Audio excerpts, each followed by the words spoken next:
Thank you so much for joining us today for another session of our webinar series, Insights from the Field. Today, we are welcomed by San Francisco Bay Area agent, Blakely Hull. So for those who haven't met Blakely, she is the founder and leader of the Blakely Hull team, which is amongst the top 5 across the Bay Area.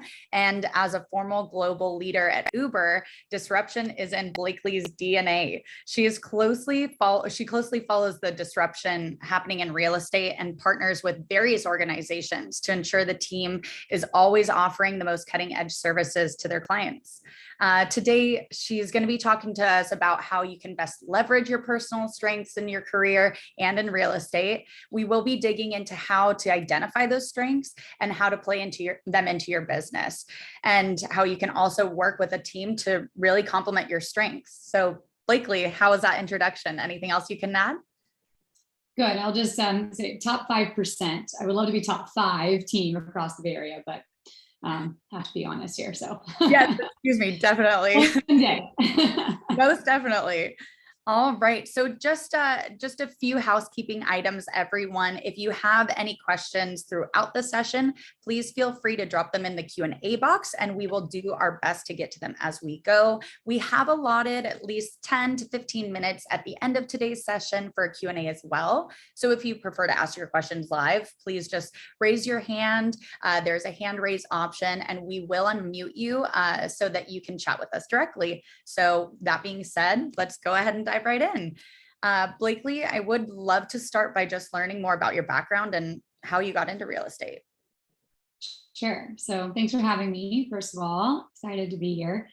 And please do get your questions ready, because I would love to have a dialogue in this conversation. But to answer your question, I actually come from a family of real estate. My mom, when I was only a child, and for better or for worse, my mom would drag me around. She was a top broker in Texas, in Dallas, where I grew up. And so she would drag me around to open houses, tell me I'm allowed to say these things, I'm not allowed to say these things in front of clients, and was coaching me from an early age. But my dad was a real estate, or was an attorney that did a lot of real estate law. So a lot of our dinner time conversations were my mom asking about contracts and addendums and all of this, and I just sat and listened. So it was a little bit of my DNA, but of course your parents tell you to do one thing and then you do the other. So I went to USC, majored in business, and ultimately ended up in San Francisco working pretty early on at Uber in the corporate offices here in San Francisco. And as the company grew and grew and grew, I realized that I sort of stumbled into this path of where I was loving it in the beginning, but it just wasn't really where I wanted to end up. And I decided I was going to leave Uber, and I said, okay, well, what do I want to do? And I reflected a lot on my strengths. I actually pulled, I had been at Deloitte Consulting before. And so I came from this corporate environment where we did performance reviews every quarter. And you would have people write reports about you, your manager, your directs, all of that. And I basically had kept all of those over the years. And I pulled them all out, and I threw out all of the areas of improvement papers, and I literally just focused on the strengths. What did people consistently every quarter tell me I was good at? And I just highlighted, literally like on a piece of paper, super old school, highlighted what I was good at, what people kept saying, what were the patterns. And then I did Myers-Briggs tests, and I did a bunch of those kind of analysis. And I'm an ENTJ. For those of you who know Myers-Briggs, and I did a lot of research. There's tons and tons of resources out there of what is a good career based on what your Myers-Briggs assessment is. So I did that, and I literally spent about 6 months or so reflecting while I was still at Uber about what is my next journey going to be. I really did not anticipate real estate at all. I was not planning that. I was thinking I was going to go into another corporate job. And as I reflected, and as I wrote down all my strengths and what I enjoy, I literally asked myself 2 questions. I was like, what am I good at? And if I think back to the times in my career when I've been really happy, really excited to wake up and go to work that day, like what was I doing? And when I analyzed that, it was like real estate like hit me in the face. And again, I wasn't expecting it. I told my mom, I said, guess what? I'm going to real estate like you've always wanted. And she was like, what? Why? You're crazy. Don't do that. Don't leave Uber. That's a great job. And so then she's like, roles change, or roles reversed, and she didn't want me to go into real estate, but I did. And it's been a great journey ever since.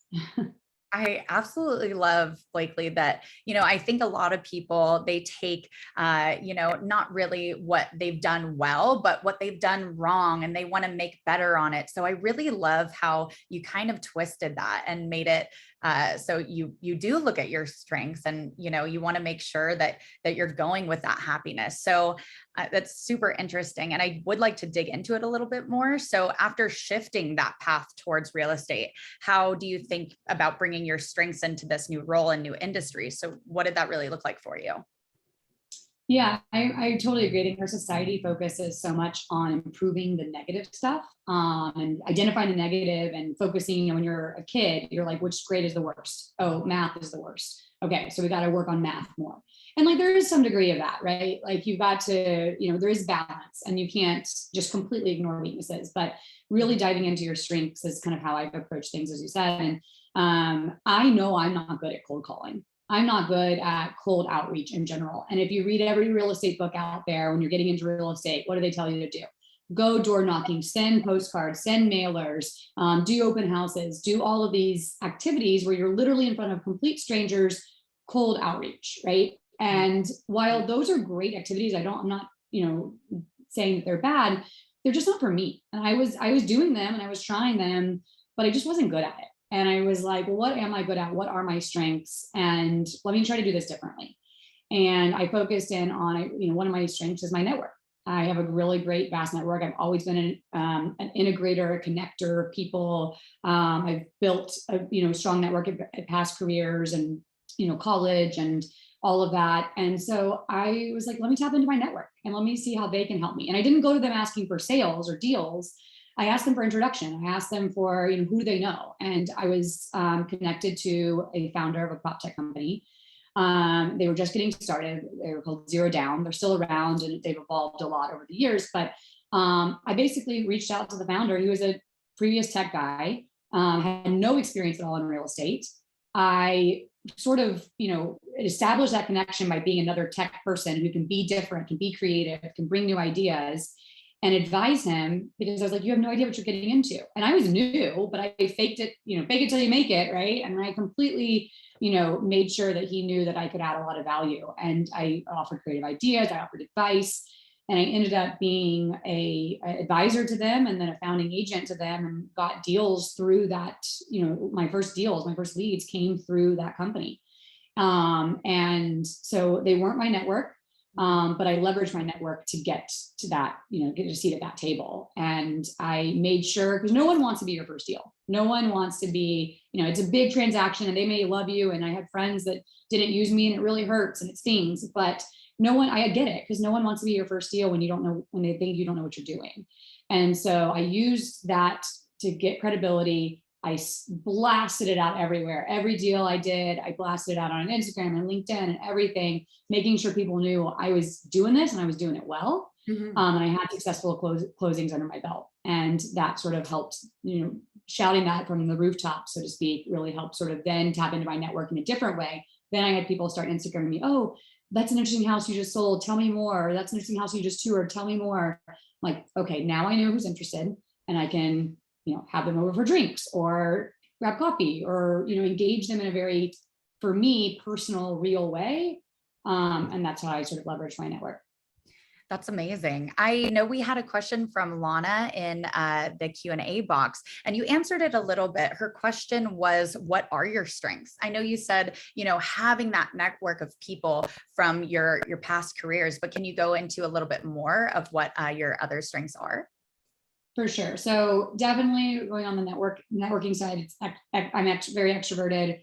I love, engaging with people, connecting people, having very real, meaningful relationships. And I know some people really like to have that with, a handful of people, their closest friends.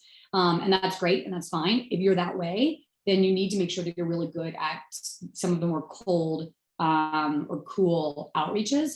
For me, I have a very vast network, and I'm pretty good at keeping in touch with a lot of people at scale, and in various ways. And so that's been a really big strength of mine. I think I'm very emotionally, I guess this maybe feeds into that a little bit, but just sort of emotionally aware, and have high EQ. Mhm. I think another strength of mine is I'm a really good teacher. I'm able to, came from a background of teaching. I did Teach for America. I have a master's in education. And while I have the utmost respect, I did special ed, elementary school, and I have utmost respect for teachers. I don't have the patience to do that forever, or to do that exclusively as my career, but I am a really good teacher and can exercise that patience when I need to. And I think that's been a really big opportunity for me to tap into to first-time home buyers.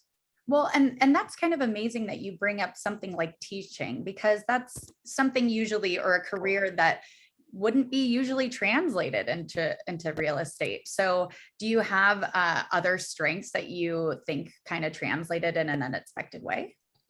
Yeah, I mean, just going kind of deeper into that teaching aspect, that's always, as I mentioned, been a strength of mine and something that I've been really, I love helping other people. When I was little, and a lot of times if you think about, you're trying to understand what your strengths are, thinking back to, I had a great mentor one time who said, think back to what you were doing when you were 5 years old, when you were 6 years old, before society had impacts on you, before, people told you what you should do or shouldn't do. Like, what were you doing?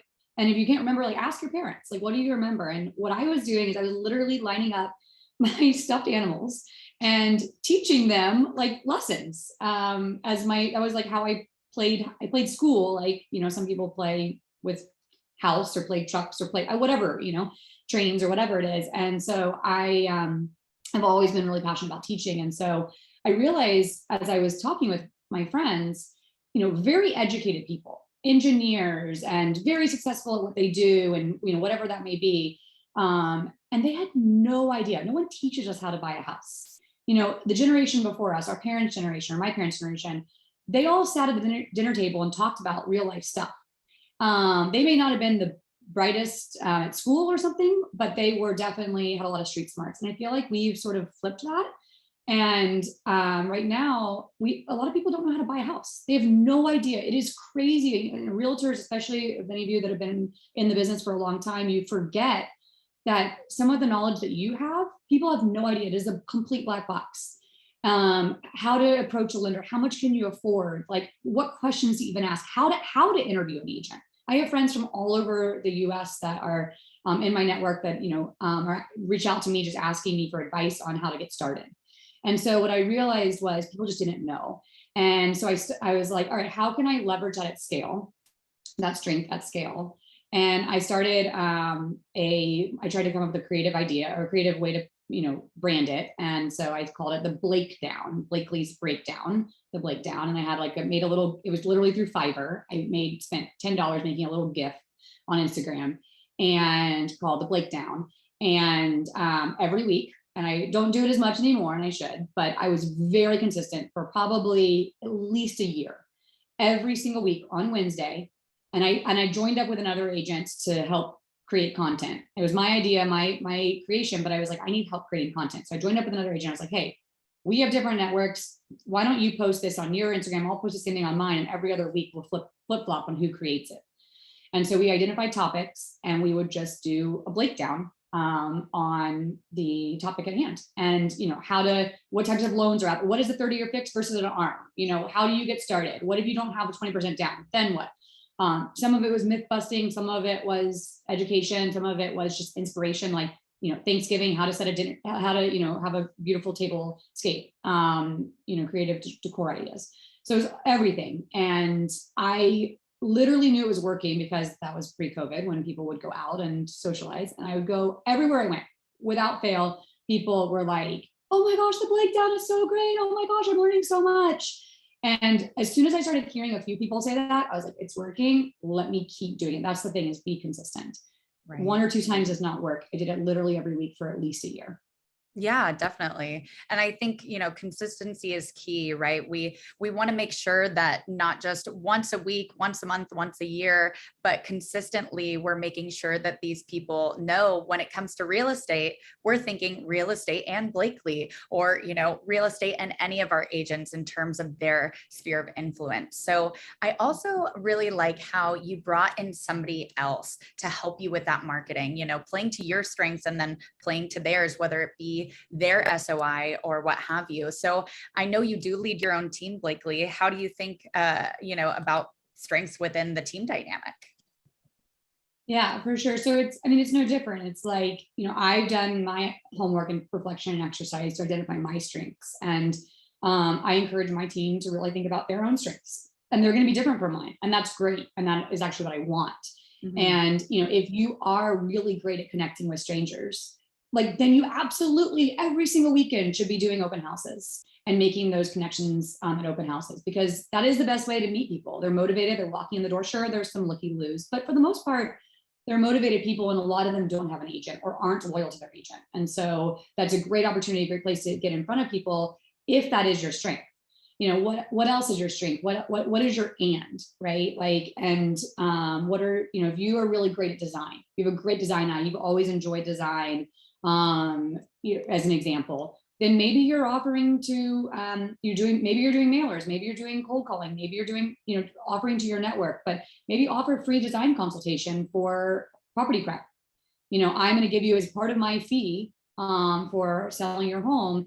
We're not going to bring in another designer. We're not going to bring in a project manager to design your home or to get it up to speed. I am going to make all those calls. I'm going to identify the paint color. I'm going to restage your property. You don't even need to stage. I'm going to do it all myself, or, maybe you do bring in a stager, and you can, kind of position that as your strength. Maybe you speak a foreign language, lean into that community, and to that, whether it's Facebook groups or Instagram groups, or talking to people on Instagram in that foreign language. Mm-hmm. And when you're doing reels or lives or whatever, you're building your brand along the way, and really tapping into your strengths, I think is super important.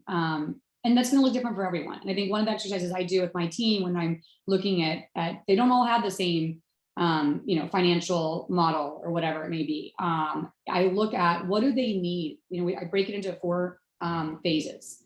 Where we're at now, how, a milestone, phase 2, another milestone to phase 3, another milestone to phase 4. And I think about, what do I need from them?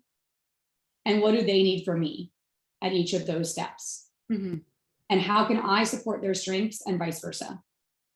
And that's how we sort of start having those conversations to build out the model, and getting to know who they are and what their and is. I say and, because it's like you're building a brand. Everywhere you go, every interaction you have, you're building a brand.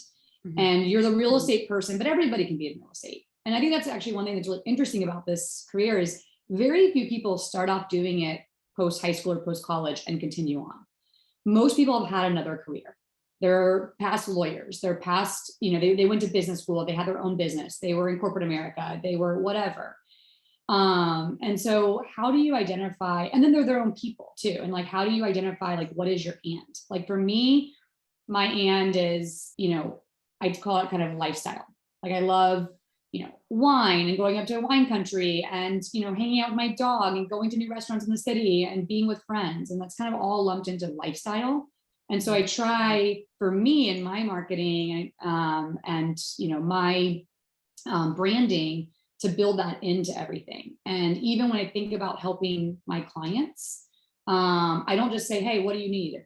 3 beds, 2 baths, 1,500 square feet, parking. I'm like, what's your lifestyle? Tell me about who you are. Tell me about what you do on the weekends. Tell me about your favorite room in your house and why. Tell me about the home you grew up in and what you remember. Tell me about how you live in your community. What is an ideal community for you? Are you the kind of person that just goes and gets coffee on the weekends and goes for a hike? Or do you want to go out clubbing? Who are you? Who do you see yourself? How do you see your life evolving in the next 3 to 5 years? And I introduce them to new neighborhoods. I build their search journey based off their lifestyle. Mm-hmm. And that works for me. But, if someone is like I said before, a designer or a previous architect, or has that strength, great. Maybe part of their journey is not just, and maybe it's not lifestyle, but your journey is helping them see a vision for the home, helping them place furniture in the home, telling them that I'm here beyond the closing. Right. And I'm going to be your interior designer. I'm going to help you pick paint colors. I'm going to help you, pick your new couch. And basically playing into who you are and what your strengths are, and incorporating that into how you work with clients. So that's what I always try to push my team to think about and do. Yeah, I absolutely love that, you brought up real estate, and because, as people, as real estate agents, we're not just real estate agents, we do have lives outside of this, whether it be careers that we've had in the past, the transferable skills there, or just things that we absolutely love in life other than real estate. I think that you've made so many great points in order to bring that into not only marketing, but the way you sell and the way you look for homes for your clients. I think that brings just so much more to the table than, just talking to them about, bedrooms, bathrooms, and so forth. So super valuable information. And, just kind of as we start to wrap things up, I would love to touch on how anyone listening in today can take all of these great insights and really apply them to their own career. So how would you recommend that someone gets started in identifying their own strengths and, utilizing that knowledge? For sure. So I think about it in like three parts of the puzzle. So first and foremost and most important, and I'll kind of give a few suggestions on how to do this, but know who you are and what you want to be known for and what your strengths are.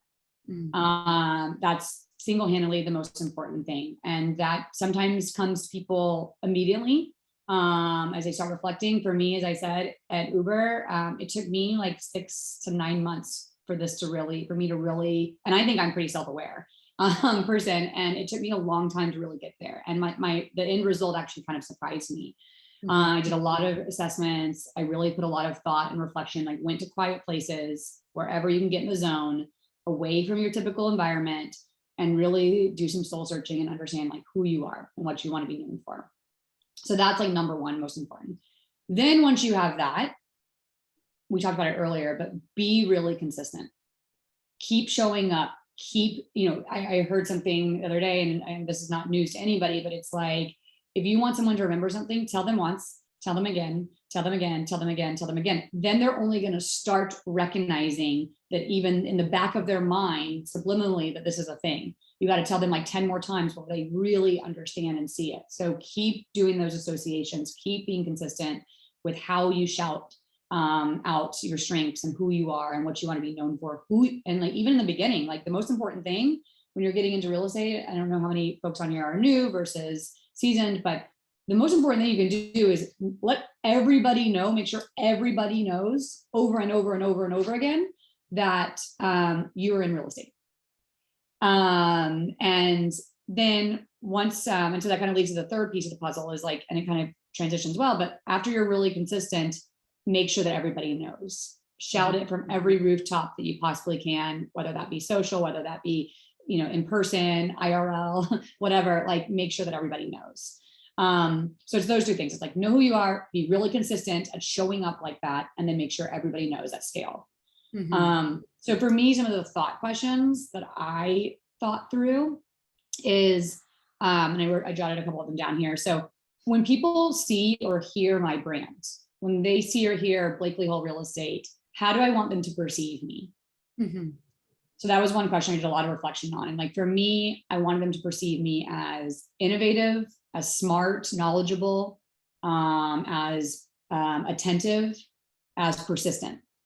Those were kind of the words that I came up with that I wanted to be perceived as. So when they think of you, they think of your brand, how do you want to be perceived? Then next thing is, and it dovetails nicely to this, but when people see or hear your brand, I want them to know that I stand for blank. I am blank. And for me, those words were, I'm an educator. I empower people. I'm trustworthy. I believe in excellence and not stopping anywhere short of that. And I'm all about lifestyle.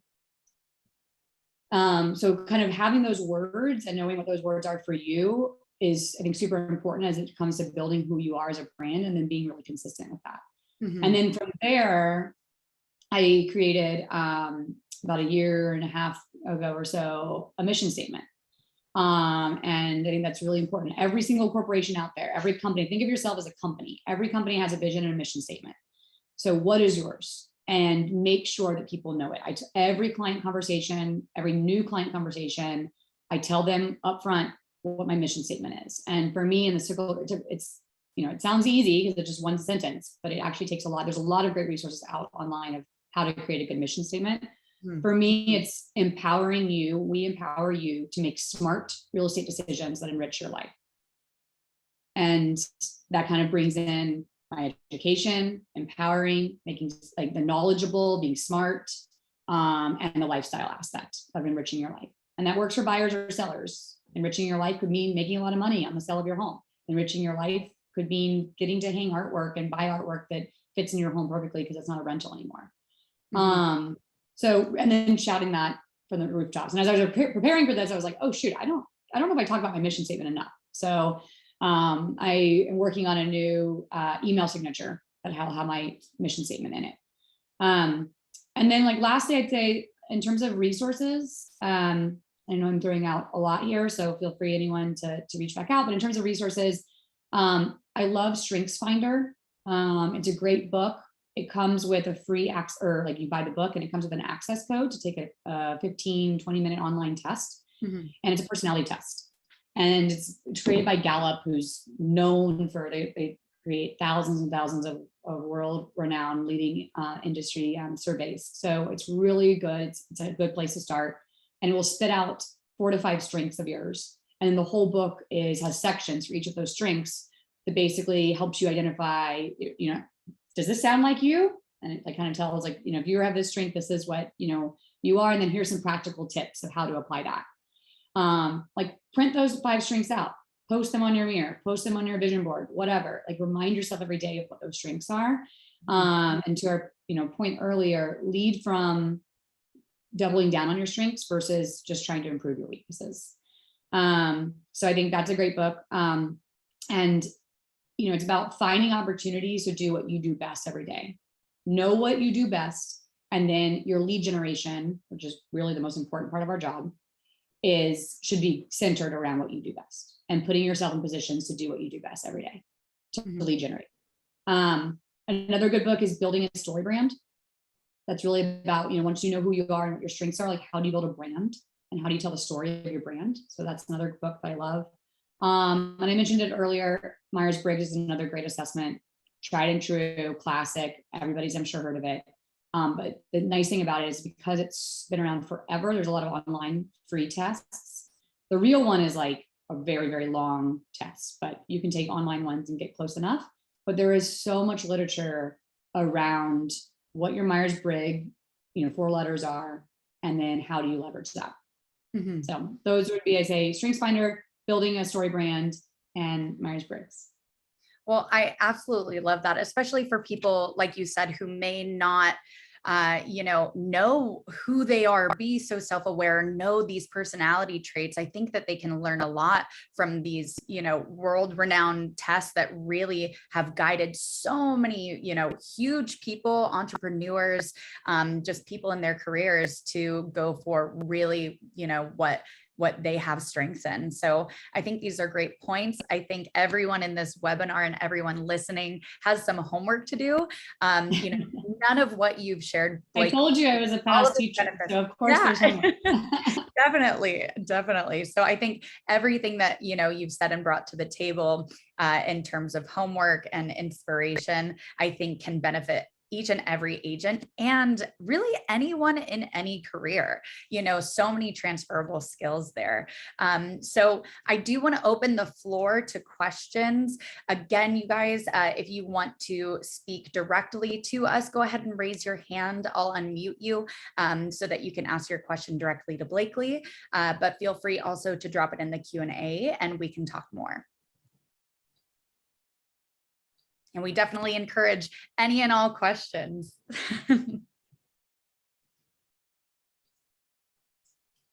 It sounds like you're a really good teacher, Blakely. I don't think anyone has any questions. You can also, if anyone feels like they know, really know their strength and they're like, how do I apply this? Like, I don't have all the answers, but I'm happy to kind of brainstorm too with you if you want to hop off mute and I love chat that. through like what that could look like in terms of your lead generation. 100%. It looks like we do have Alan. So Alan, I'm going to go ahead and bring you in. Good morning. Thanks. Good morning. Blakely, great presentation. The reason we have no questions is you were so thorough, and now I understand why you are so successful.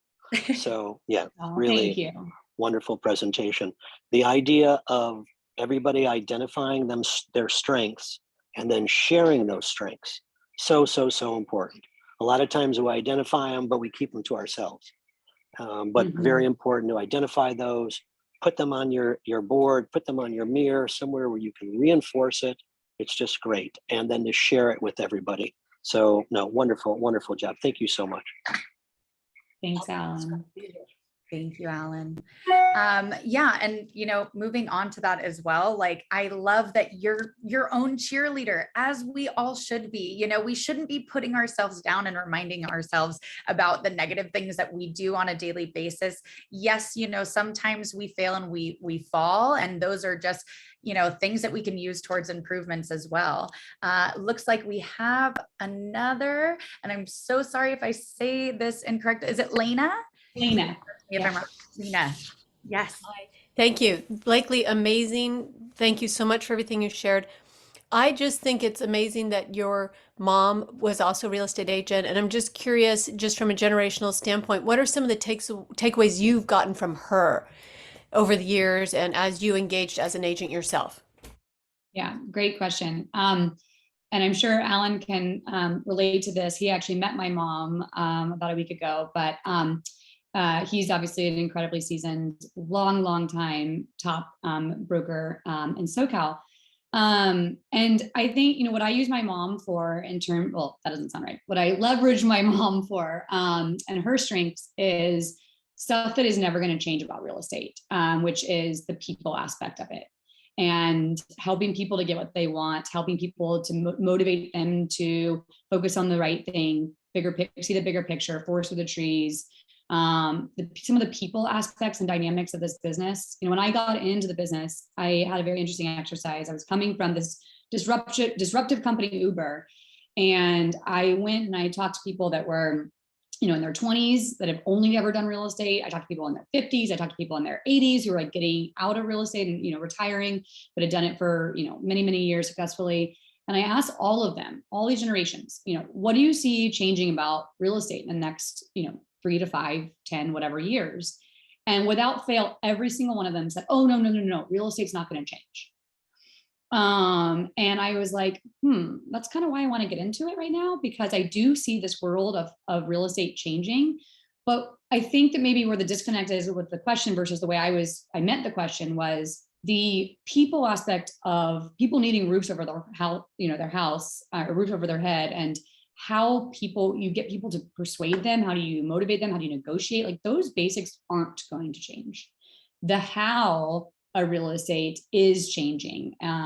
Even very, very simple things like DocuSign. Like I had a client yesterday ask me, okay, well, where are we going to meet up to sign the papers? And like, I know this sounds crazy because we all are so used to DocuSign, but for him, he hadn't transacted in a long time. And I said, I basically was like, I'm happy to meet up with you, but also you can just do it from your computer if you want. But some of those basics of how is evolving. And so that's where I can't use my mom's knowledge as much, because that is constantly changing. And it's up to me to stay on top of the technologies and find ways to leverage technologies in creative ways. But the basic people skills, that stuff doesn't change. Humans are humans.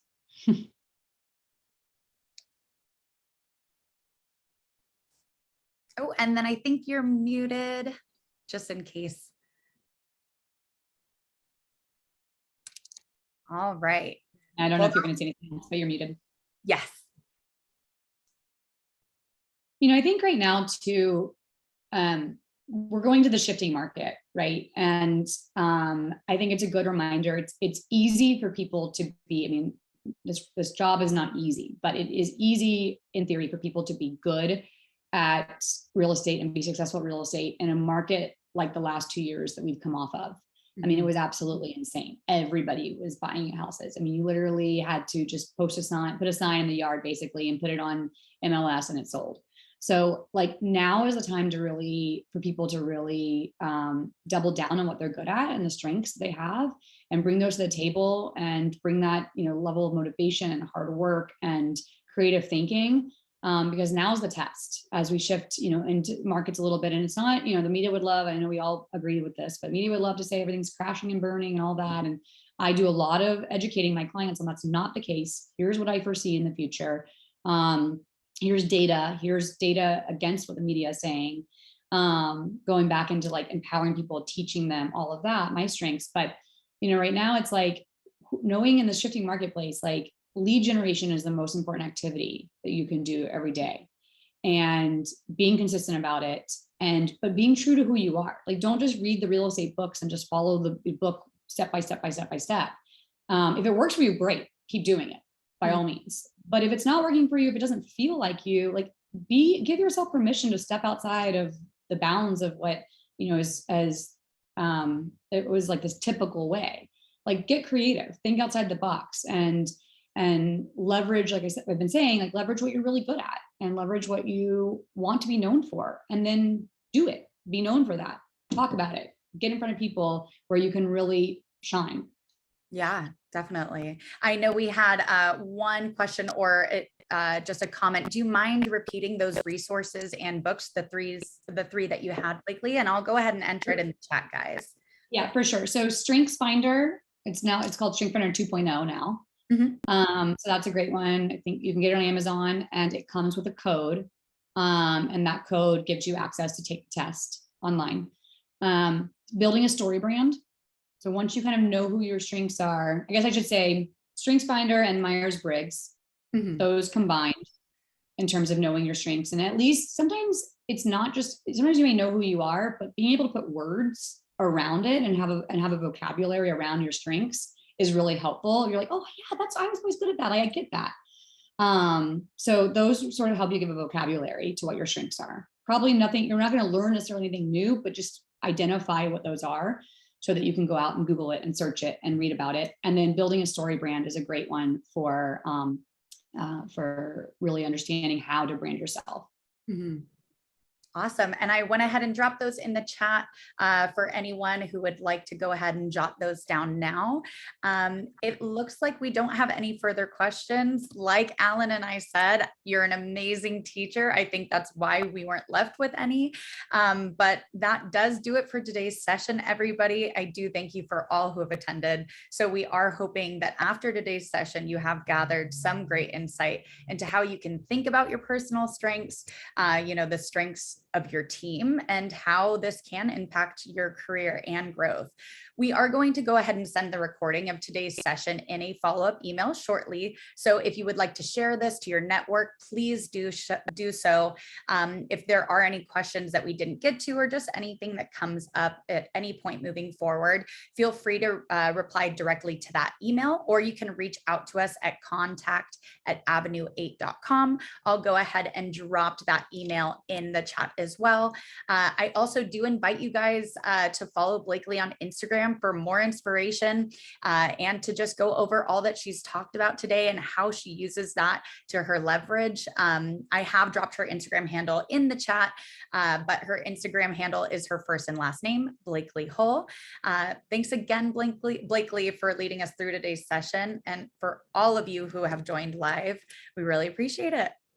Of course. And feel free to follow me in on my profile page and some of the, I forget what they're called, but like the little bubble things. I do have some past breakdowns there. If if that inspired anyone, or you want to see an example. The highlights. Thank you. Yeah, definitely. And like I said earlier, like if people do take some of these tests or reflect on who they are and what their strengths are, like I'm happy to always be a resource. And feel free to reach out to me and be like, hey, this is my strength, but I'm just not sure how to tap into it. Like, again, I don't have the answers, but I am always down to have a brainstorm session or just try to throw some creative ideas at you and have a discussion. So reach out via Instagram or email is great. Definitely. Thank you so much again, Blakely, and thank you for everyone who have joined. We'll see you guys next time. Sounds good. Bye. Thanks for having me.